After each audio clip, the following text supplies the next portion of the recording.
Tip number 312 from the book 501 Contractor Tips. This is in the chapter for developing better job site skills. And of course, it has to do with keeping the job site clean.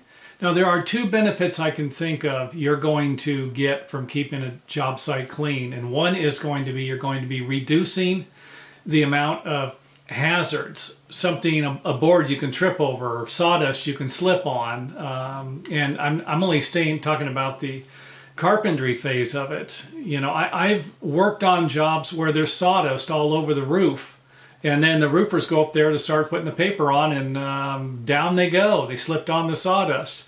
You know, it creates a environment that is almost, you know, encouraging an accident. So that's rule number one. And number two is, and I don't think this is that much less important than the first one. That's going to be when you have customers, clients, who don't have to think about how messy the job is. They come on the job and they look, and it's like when they're coming through and everything's clean, they don't have to worry about stepping over something.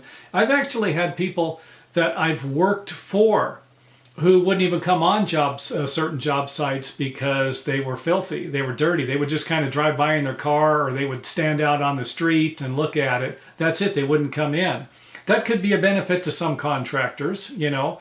But if you're trying to build a relationship with someone, and if you think about it, this is what business is all about, building relationships. If you're trying to build a relationship with someone, then you're going to need to spend more time with them. So if they come on the job, you're there, everything's clean. And again, if you're working and they come on the job at 11 o'clock in the afternoon or something like that, I'm not suggesting you stop what you're doing, clean everything up. But it's not going to be as bad if you cleaned up the day before. You know, you might be working in an area, you might be working in a bedroom, but the rest of the house is clean. You might be working on the roof, but the rest of the house is clean. So these are kind of the things that I don't think as contractors we pay enough attention to. And that, of course, are the benefits that you can receive from doing small things. And when I say a small thing, I don't consider cleaning the job, spending 10 to 30 minutes a day cleaning a job, a small thing. I don't consider that. But if you reap benefits from that, you know, even if you cleaned it twice a week. Let's say you cleaned it on Wednesday, cleaned it on Friday, kind of a thing. You know, and cleaning the job on Friday so that it's nice and clean if the homeowner comes in, fine. Now, if you're doing a custom home, you know, I did a lot of room additions. And when I was done at the end of the day, I cleaned the job every single day. It was clean. I rarely left without cleaning the job because I knew the homeowners lived there. They could actually walk at any time through the project and see what was going on.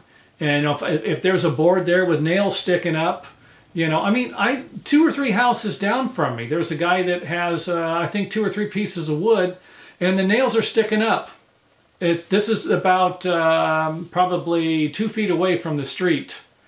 And this is the stuff people don't think about. Someone rides by, or a dog or something steps on that, you know, someone gets hurt, and then you're like, as the person, you're not going to feel good. I should say most of us wouldn't feel good. I wouldn't feel good if somebody stepped, if I had that. Now at the same time, I wouldn't have that, you know, just the way it is.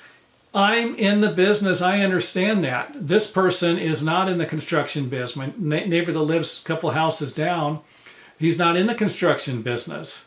You know, they probably don't know about the nail sticking up and people stepping on them. I myself personally have probably stepped on a nail at least 10 times minimum in my lifetime. And would that have happened if the job site was clean, the nails were pulled out of the lumber that wasn't being used?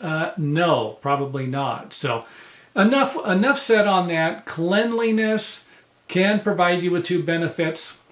Probably the most important is going to be safety, reduce the amount of accidents, and then of course your clients, you know, future clients you're going to get from this. And in some of the clients you are going to get, in my opinion, the people who are cleaner people, their homes are clean, their cars are clean, they don't like dirt, these are usually going to be more difficult people to work with. I have to say, some of the most difficult people I've worked with have been really clean people. And but some of these people who are like that, they understand. They want that job site to be clean, and they're willing to pay a few more dollars. So don't forget to throw that into your estimates. If you're cleaning the job, don't be doing it for free. Make sure that you are getting paid for it.